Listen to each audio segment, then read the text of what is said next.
Mais uma vez, vocês estão felizes? Amém! Também estou muito feliz de estar aqui com vocês.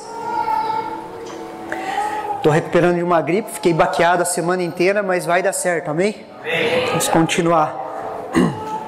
Queridos, nós somos chamados para ser igreja. Posso ouvir um amém? Amém. E eu gostaria que você prestasse muita atenção hoje na ministração, na palavra, que você desse aí os próximos 45 minutos de toda a sua atenção, para que a gente possa crescer um pouquinho mais no entendimento do que é ser igreja. Nós fomos chamados, queridos, para ser igreja. Queridos, uma vez o pessoal da mídia lá da igreja, eles fizeram um post e a menina colocou lá: a igreja não é um lugar para se frequentar, mas é uma família para se pertencer. E aquilo marcou o meu coração, eu comecei a meditar sobre isso. Queridos, a igreja não é um lugar para a gente frequentar. Posso ouvir um amém? Amém. Queridos, igreja não é um clube aonde eu dou o meu dízimo, eu pago minha mensalidade e eu quero banheiros limpos. Igreja não é um lugar, não é um clube aonde eu vou, entrego o meu dízimo, acho que é uma mensalidade e eu tenho direito ao meu voto para as coisas serem do meu jeito. Igreja não é isso, queridos. Igreja é um lugar para a gente pertencer. Para a gente pertencer. Por isso, queridos, não frequentamos igreja, nós vivemos igreja. Aleluia. Nós vivemos igreja. E eu quero ler um texto com vocês, queridos, que se encontra em Efésios, no capítulo 3, do verso 14 ao 21, que para mim define alguns pontos principais do pensamento que nós temos de igreja.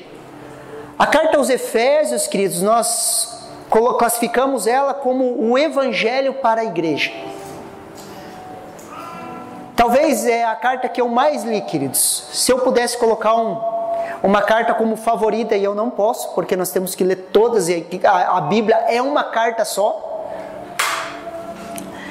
eu colocaria a carta de Efésios. Olha o que o texto fala, queridos. Olha que interessante. Por essa razão, eu me ponho de joelhos diante do Pai,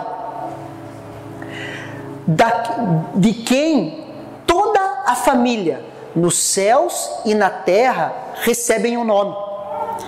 Peço a Deus que, segundo a riqueza da sua glória, conceda a vocês que sejam fortalecidos com poder, mediante o seu Espírito, no íntimo de cada um.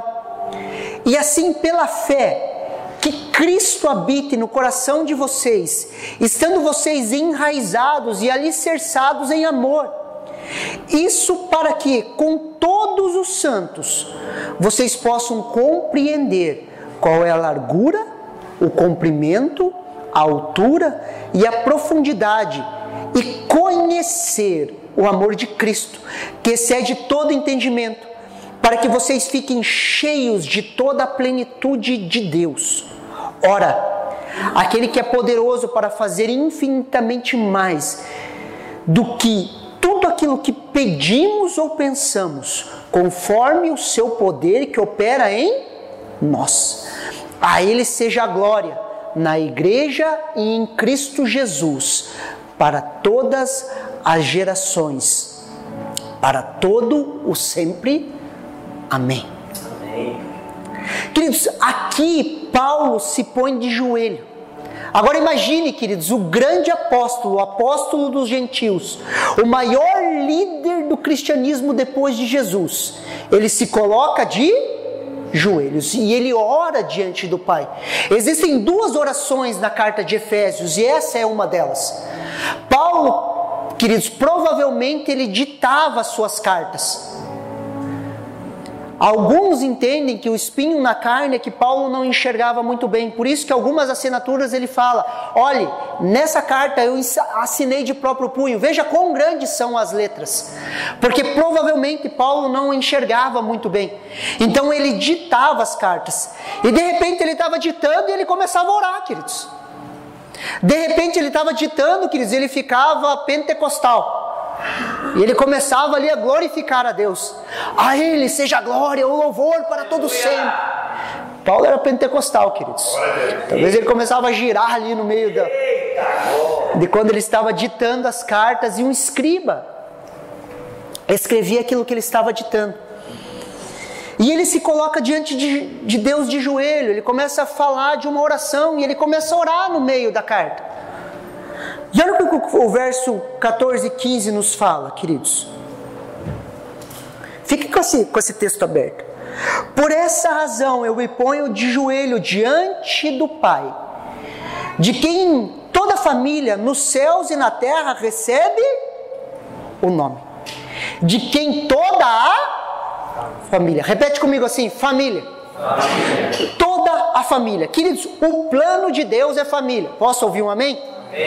O plano de Deus, queridos, é família. A Bíblia se inicia com um casamento e ela termina com um casamento. Ela se inicia com a formação dos céus e da terra, do homem, do casamento entre o homem. Por isso deixará o homem seu pai e a sua mãe, e se unirá à sua esposa, e os dois se tornarão uma só. Isso é um mistério. Por isso o homem, a palavra ali é abandona a sua mãe. Queridos, lá em Vitimarsum, em alguns lugares que eu prego, as sogras ficam loucas comigo. Abandonar é deixar. É cortar o cordão umbilical, cortar o vínculo. A partir do momento que a gente casa, queridos, pai e mãe se torna parente, não família. Aleluia. Eita, aleluia. Glória a Deus. É isso. É parente. Para que se forme uma nova família. A pessoa que o homem deve mais amar é sua e não a sua mãe, nem seus filhos. A única pessoa que você se torna uma só carne é a sua esposa. Assim como Cristo amou a igreja, o homem deve amar a sua e criar os seus filhos.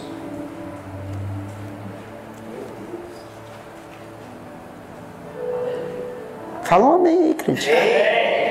Porque quando seu filho for embora, quem fica, fica a sua e vai até o final.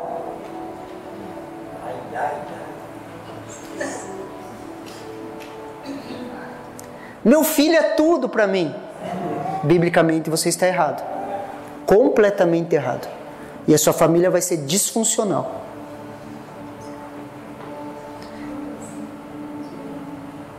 Sim ou não? Sim. Isso é família. Então a Bíblia começa com uma família e termina com uma família. A família, queridos, é o núcleo central de uma sociedade. Sim ou não? Por isso que esse tema está sendo tão discutido hoje. Porque existe a ideia de uma engenharia social. Se nós destruirmos os pilares de autoridade, nós destruímos os pilares de uma sociedade, nós fazemos uma reengenharia social e mudamos a sociedade. É o que está acontecendo hoje diante dos nossos olhos.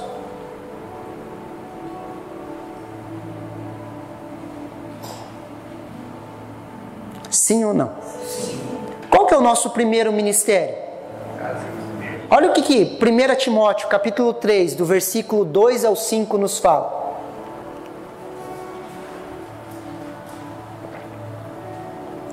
Primeira carta de Paulo aos Timóteo, a Timóteo, não aos Timóteos, só tinha um Timóteo. Capítulo 3, versículo 2 ao 5.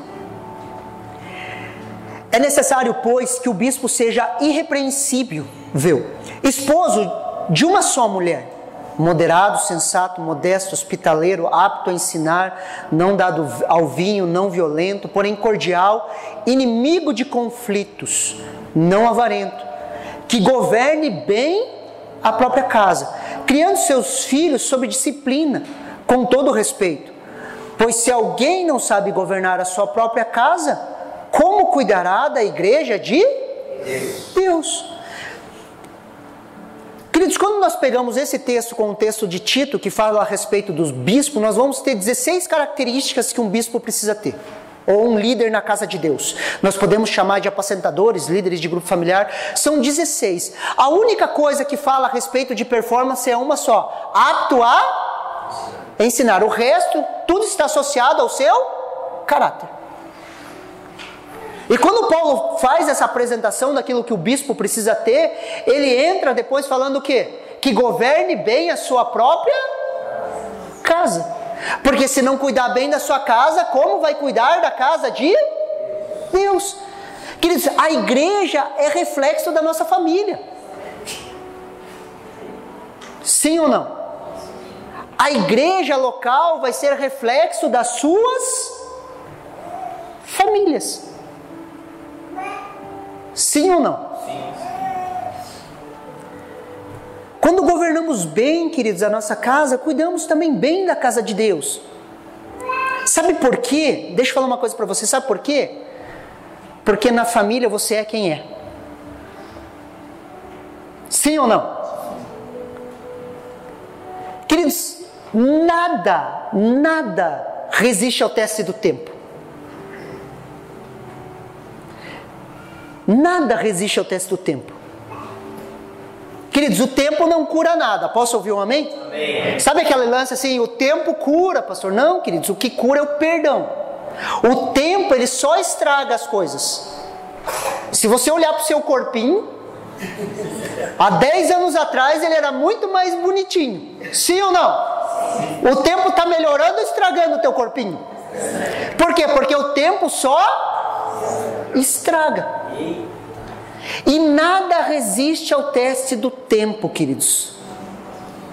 Quando casamos, queridos, a gente pode até disfarçar no noivado, até disfarçar no namoro. Só que no casamento, queridos, o tempo mostra quem nós somos.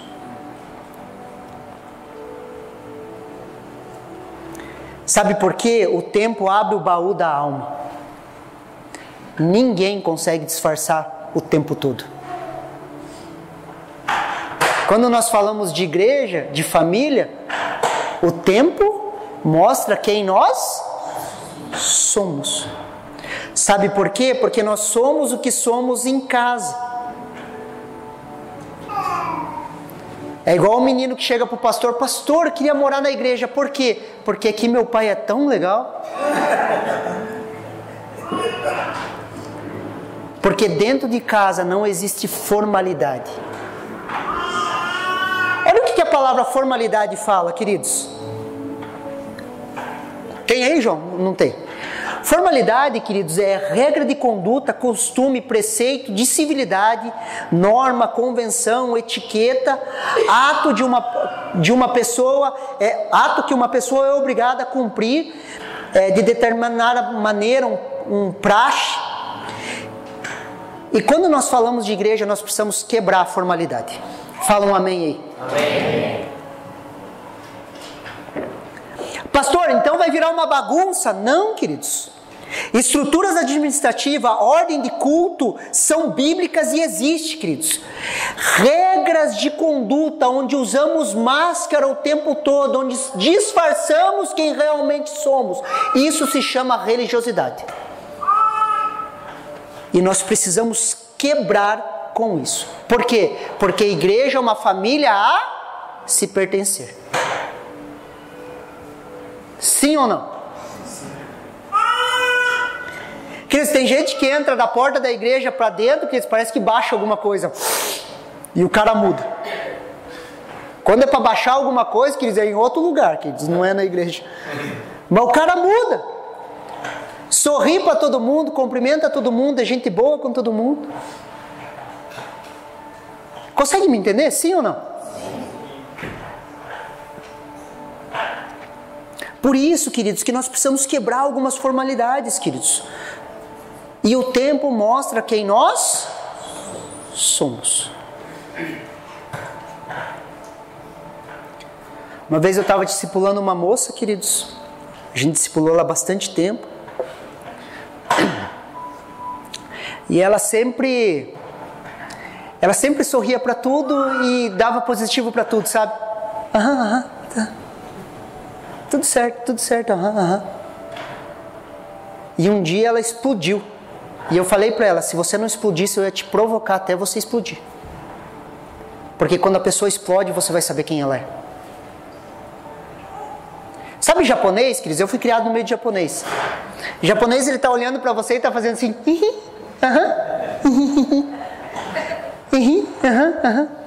E por dentro ele tá querendo te matar. Falsa submissão. É da cultura deles, assim. Já viu? Parece bonitinho, né? Ele sempre está dando risada, assim. Mas por dentro, ele está querendo te matar. E quando nós falamos de igreja, queridos, essas formalidades, elas têm que cair por terra. Posso ouvir um amém? Amém. Nós precisamos entrar nisso. Olha o que o verso 16 nos fala. Vamos continuar. Peço a Deus que, segundo a riqueza da sua glória, conceda a vocês que sejam fortalecidos com poder, mediante ao seu Espírito no íntimo de cada um.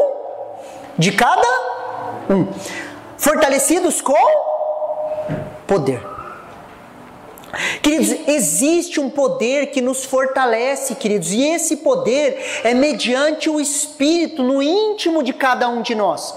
Queridos, existe um poder dentro de nós que nós não sabemos como usar ainda.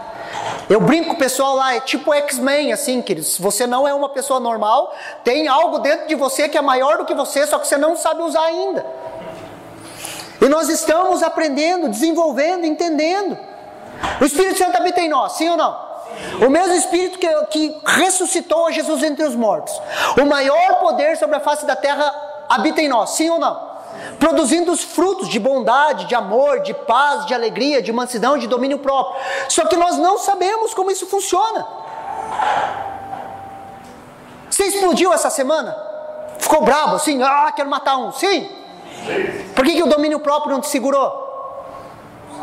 Porque você não sabe como isso funciona ainda. Só que o crente, queridos, é tão tonto que ele acha que ele sabe tudo. Ele leu uma vez a Bíblia, ele acha que sabe. Eu tenho intimidade com Deus, eu sei. Você não sabe, queridos. A primeira forma de se aprender é falar não. Deixa eu explicar melhor. Na minha teologia existem duas portas do inferno.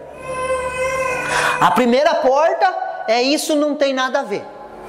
Essa funciona com os jovens. E a segunda porta é eu já sei.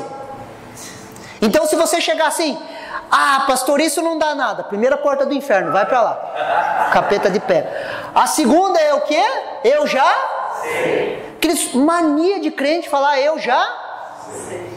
Queridos, a gente não sabe nada, queridos. O maior poder do mundo habita em nós. E a gente continua resmungando, reclamando, a gente continua explodindo, a gente continua vivendo sem paz, a gente não sabe amar. Posso ouvir um amém? Amém. O cara estuda 2 anos de teologia, ele acha que sabe. Eita. Não sabemos, amém? Amém. Existe esse poder, queridos. O Espírito Santo habita em cada um de nós. Mas como isso funciona na prática, queridos? Nós somos igreja, somos família, ou estamos construindo uma família. Posso ouvir um amém? Amém. O ser igreja, queridos, é edificação mútua, onde um edifica o outro. Você já recebeu uma palavra na celebração? Sim ou não? Você já veio às vezes abatido, cansado, com os seus problemas, e alguém veio, te deu um abraço e você se sentiu transformado. Sim ou não? Você já veio desanimado para a igreja, você recebeu uma palavra que você falou, pegou. Isso é o que? É edificação mútua. Quando você recebe uma palavra, você é fortalecido com poder, sim ou não? E isso é o que? Edificação mútua. Olha o que João capítulo 7, versículo 37 ao 39 nos fala. No último dia, no grande dia da festa, Jesus se levantou e disse em alta voz: se alguém tem sede, venha a mim e beba. Quem crer em mim, como diz as Escrituras, do seu interior fluirão rios de água viva. Isso ele disse a respeito do Espírito que os que nele crescem haviam de receber, pois o Espírito até aquele momento não tinha sido dado, porque Jesus ainda não havia sido glorificado. Queridos, rios de água viva fluem do interior daqueles que creem. E esses rios fluem e não fluem para você mesmo. Sim ou não? Eles não fluem para nós mesmos. Quando Jesus falou, quem tem sede, venha a mim e beba. Aquele que crer em mim, do seu interior fluirão rios de água viva. Primeiro os rios fluíam de Jesus, sim ou não? O Espírito Santo estava sobre ele e fluiu. Ele falou, quem tem sede, venha a mim e beba. Agora os rios fluem de nós, sim ou não? Para quem beber? Para o meu irmão, para o próximo.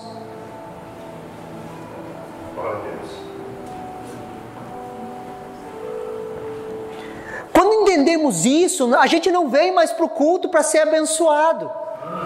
A gente vem para o culto para que rios de água viva fluam do meu interior. Quando eu faço o devocional, eu busco a Deus. Eu não busco a Deus pela minha casa própria. Aleluia.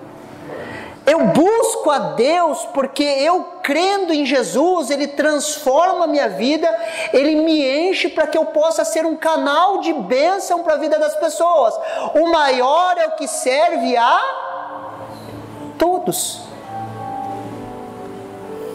Queridos, chega um momento na sua vida que você não busca a Deus para você. Você busca a Deus para que rios de água viva fluam de você. Para que as pessoas possam ser abençoadas através da sua vida. E isso é edificação mútua. O resto, queridos, Deus pode te dar uma casa própria? Pode, queridos. Como a Ju falou aqui, Deus pode te abençoar financeiramente? Claro que pode. Não tem nada de errado. Nós vemos crentes, queridos, sendo abençoados financeiramente. Não tem nada de errado. O errado é colocar isso em primeiro lugar. Isso é consequência de uma vida íntima com Deus. E quando Deus te abençoar, você vai falar assim, cara, nem era isso que eu queria, mas está tudo certo.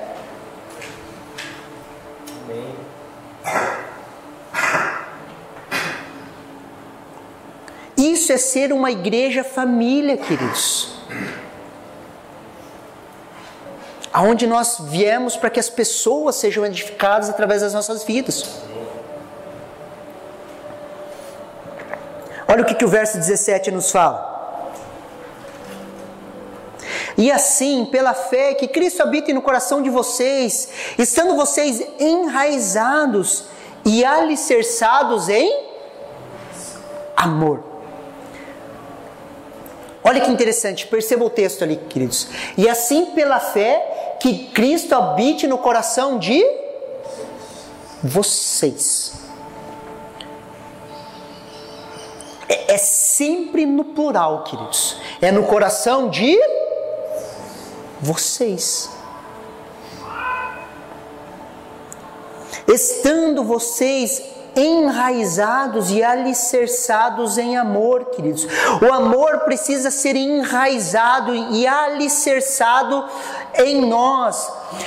Raiz e alicerce ninguém vê. Sim ou não? Ninguém vê. Queridos, quando nós falamos de igreja local aqui, o que nós precisamos fazer? Enraizar amor. Sim ou não? E igreja, querido, geralmente a gente vai trabalhando, parece que nada está acontecendo. Nada está acontecendo. Você olha assim, poxa, parece que nada está acontecendo. Sempre as mesmas pessoas, nada parece que está acontecendo. De repente faz bum. Só que o bum veio do nada? Não. Primeiro foi trabalhado fundamentos. Ninguém vê, mas o que mantém a árvore e a construção em pé, queridos? É a raiz e o alicerce. Primeiro, queridos, o amor para com Deus e depois o amor para com o meu irmão. Sejam alicerçados e enraizados em amor. Que amor? Primeiro o amor para com Deus. Ame a Deus acima de todas as coisas, queridos. Com toda a tua força, e depois ame o seu próximo. Amar a Deus não é tão difícil, queridos. Ele é tão bom, né? Difícil é o segundo. Mas como que você pode amar a Deus a quem não vê, se você não ama o seu irmão a quem você vê? E o amor é prático, queridos. O amor não é uma teoria, uma utopia. O amor é prático e precisa ser praticado, queridos. Onde vamos ser desafiados a amar? Primeiro, na nossa família. Aleluia. Sim ou não? Segundo, na igreja.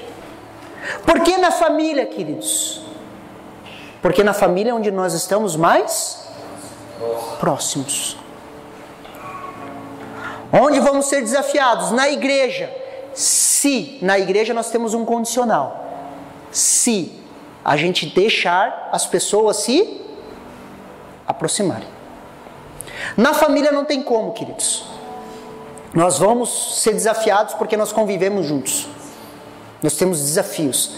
Na igreja eu posso vir simplesmente frequentar a igreja. E não deixar as pessoas se aproximar. Se eu permitir que as pessoas se aproximem da minha vida, se eu permitir que as pessoas toquem na minha vida, pastor, na minha vida ninguém fala. Queridos, você não vai aprender a ser igreja. Ser igreja, queridos, é deixar as pessoas falarem, cara, você está errado. Você não deveria fazer isso. Mas quem é você para falar alguma coisa para mim? Acabou. Não vai aprender a ser igreja. Sim ou não? Você já ouviu aquela frase assim? Amar os de fora é fácil. O difícil é amar os de dentro.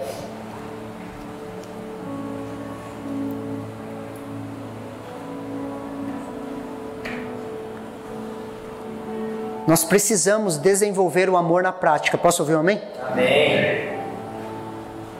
Olha o que o verso 18 e 19 nos fala. Isso para que com todos os santos vocês possam compreender qual é a largura, o comprimento, a altura e a profundidade, e conhecer o amor de Cristo que excede todo entendimento, para que vocês fiquem cheios de toda a plenitude de Deus. Com todos os santos, queridos, juntos, como família, como igreja, possamos compreender juntos a largura, o comprimento, a altura e a profundidade do amor de Cristo. Como que nós vamos aprender sobre o amor de Deus sobre as nossas vidas? Nós vamos aprender juntos. E conhecer o amor de Cristo que excede todo entendimento. Queridos, existe um amor a se conhecer, que é o amor de Cristo. Naturalmente, eu não amaria quem Cristo ama. Queridos, eu e você não amaríamos todos, ou não amaríamos as pessoas a quem Cristo ama. Sabe aquela pessoa que te prejudicou? Sabe aquela pessoa que você tem ranço dela? Sim ou não? Essa que você pensou agora. Cristo ama ela, sim ou não? Naturalmente você não amaria essa pessoa. Só que existe um amor a ser descoberto. Existe um amor que eu e você precisamos conhecer. E nós só vamos conhecer esse amor juntos. Não é individual. Juntos, quando somos desafiados a amar. Quando as pessoas, queridos, não falam as coisas que nós queremos ouvir. Quando as pessoas não fazem aquilo que a gente queria que elas fizessem. Quando as pessoas, na sua personalidade, nos desafiam. Sim ou não? Sim. Existe uma possibilidade de amar, queridos. Olha o que 1 João capítulo 4, verso 19 ao 21 nos fala. Nós amamos porque Ele nos amou primeiro. Se alguém disser, amo a Deus, mas odiar o seu irmão, esse é mentiroso. Pois quem não ama o seu irmão a quem vê, não pode amar a Deus a quem não vê. E o mandamento que temos é esse: quem ama a Deus, ame também o seu. Queridos, é possível viver isso de forma natural? Sabe quando a gente fala que o maior poder da terra habita em nós, que é o Espírito Santo de Deus? Sim ou não? Nós precisamos desse poder para nós vivermos isso.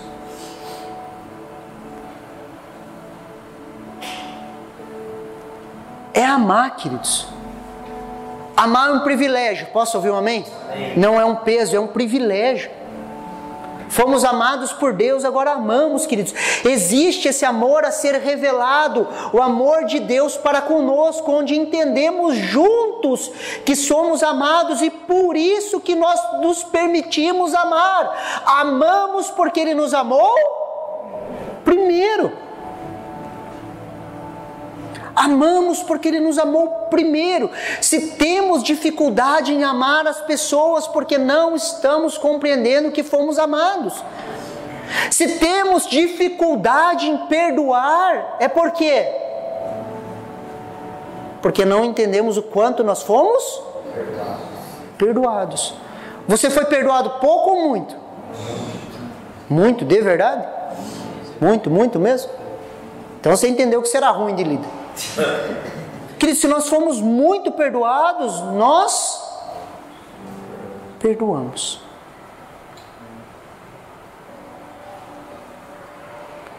Você é muito amado?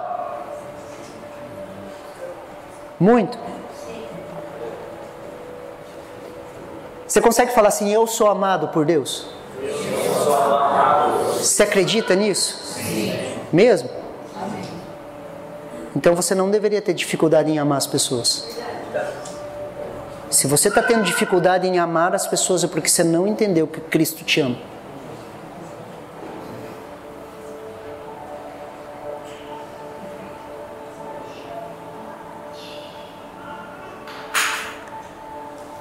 Quando entendemos o amor de Deus, juntos, fala assim comigo, juntos, nós vamos para o segundo passo. Repito, juntos, juntos. Como posso dizer que eu amo a Deus e odiar o meu irmão? É incoerente. Eu não sou igreja sozinho, isso não existe. Por quê? Porque igreja nós somos juntos. Juntos. Olha o que o Provérbios 27, 17 nos fala. O ferro se afia com... E uma pessoa pela presença do seu... O Charleston faz faca. Vai lá ver como que ele faz faca. Ele coloca na forja, no fogo, esquenta, esquenta, esquenta, depois pega e... Deus manda fogo, a gente nem sabe o que está pedindo. Nem sabe, nem sabe. Pastor, fogo, fogo de Deus. A gente acha que fogo é ficar aleluiado e sair girando. Queridos, fogo é quando Deus lança o seu fogo consumidor, que consome toda a impureza nas nossas vidas. Batismo com fogo é algo ardido. Ardido, dói, queima. Sabe assim, quando você está assim, que raiva, agoniado, daí eu sou crente, não posso... Não, é fogo mesmo, você pediu. E depois do fogo veio o quê? A pancada. E a pancada é dada por quem? Por quem? A presença do seu? Só que se eu não tiver próximos, eu não vou ser... afiado. Por isso que a autoproteção te impede de ser igreja.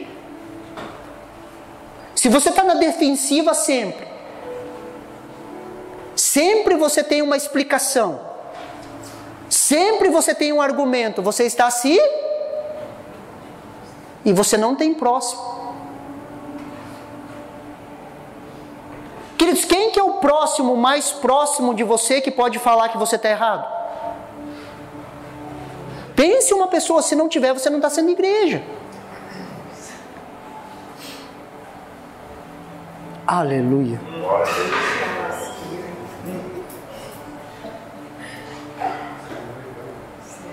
Eu já tive conversa com o meu pastor, a Keren sabe, eu já tive conversa com o meu pastor de ele pegar eu pelo pescoço, assim, ó, pela camisa, assim, e erguer assim. E eu pensar, se ele der primeiro, nós vamos se embolar aqui. Era necessário.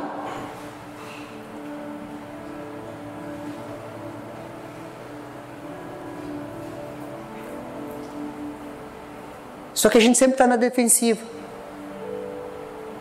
Há mais, queridos, há mais é a terceira porta do inferno. Aumentei minha teologia.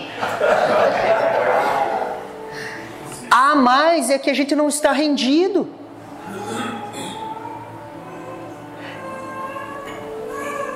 Se é a presença do meu próximo, eu e você precisamos estabelecer próximos para que afiem em nós.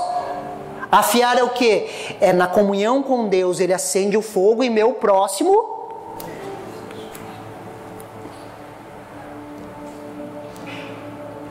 Sim ou não? Sendo família, sendo igreja, vamos nos afiar. É um processo fácil? Não.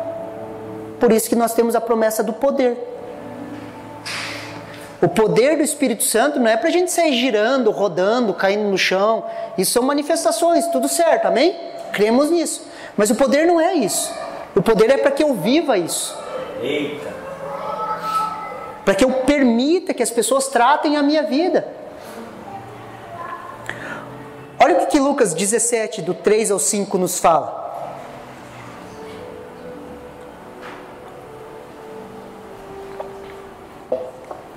Tenha cuidado, se teu irmão pecar, repreende-o. Se ele se arrepender, perdoa-lhe. Se pecar contra você 7 vezes no dia, e 7 vezes vir lhe dizer, estou arrependido, perdoa-me. Então os apóstolos disseram ao Senhor, aumenta a nossa fé. Queridos, o evangelho de Lucas é o único evangelho em ordem cronológica de fatos, queridos. Nós já estávamos no capítulo 17. Esses homens já tinham expulsado demônio, curado enfermo, visto Jesus ressuscitar mortos, eles já tinham feito um monte de coisa. Quando Jesus entra no assunto do perdão, o que eles falam? Aumenta a nossa? Eles não pediram para aumentar a fé para curar enfermo, para expulsar demônio. Eles pediram para Jesus aumentar a fé deles, queridos, para eles aprenderem a se relacionar. Às vezes a gente acha que fé, queridos, fé é para fazer milagre. Queridos, fé é simplesmente para eu e você aprender a se relacionar primeiro com Deus, depois com as pessoas. A gente entendeu errado fé. A gente acha que fé é um poder que a gente medita assim e muda a circunstância ao nosso redor. Estou sem dinheiro, então vou fazer uma oração de fé. Minha mulher está me incomodando, vou fazer uma oração de fé. Mata ela, Deus, mata ela, mata. A sogra então? Aleluia.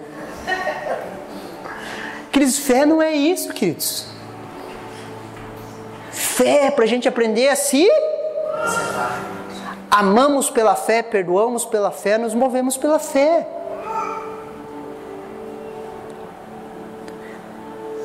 Precisamos, queridos, aprender a ser família e igreja. E aonde vamos ser treinados? Na família e na igreja. Olha o que o verso 20 do texto fala, de Efésios. Ora, aquele que é poderoso para fazer infinitamente mais de tudo que pedimos ou pensamos, conforme o seu poder que opera em nós.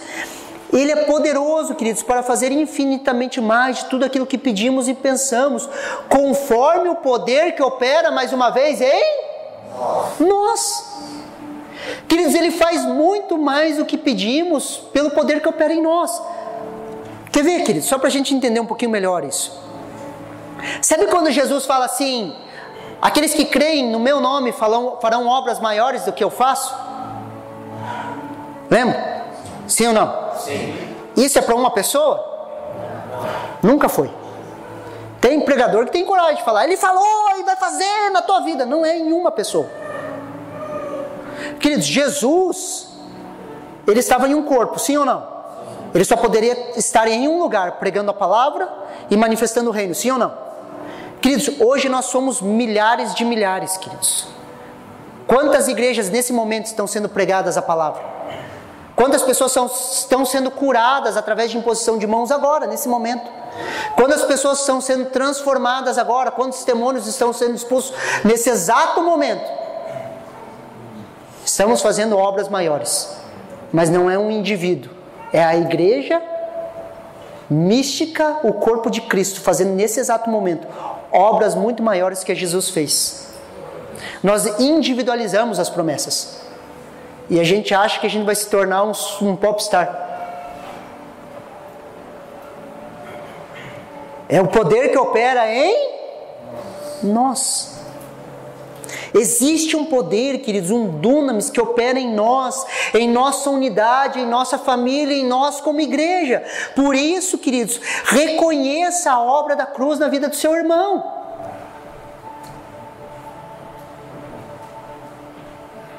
Sim ou não? É em nós. Nós como igreja. Olha o que o verso 21 nos fala. A Ele seja a glória na igreja e em Cristo Jesus, por todas as gerações, para todo sempre. Amém. A Ele, a Deus seja a glória onde? Na igreja e em Cristo. Glorificamos a Deus, queridos, sendo igreja, não frequentando reuniões em templos, queridos, mas sendo igreja. Por isso que igreja é um lugar para se pertencer. Queridos, igreja é um lugar para se pertencer, aonde nós vamos estreitar relacionamentos, aonde nós vamos se afiar de forma mútua e aonde nós vamos edificar uns aos outros e principalmente aonde o mistério do amor vai se manifestar. Aonde nós vamos entender a largura, a profundidade, a altura do amor que Cristo tem por nós. E nós vamos aprender a amar. Você recebe essa palavra no seu coração? Vamos ser igreja? Aleluia. Queridos, igreja não é um clube. Amém? Amém. Vamos nos colocar em pé, queridos? Vamos orar?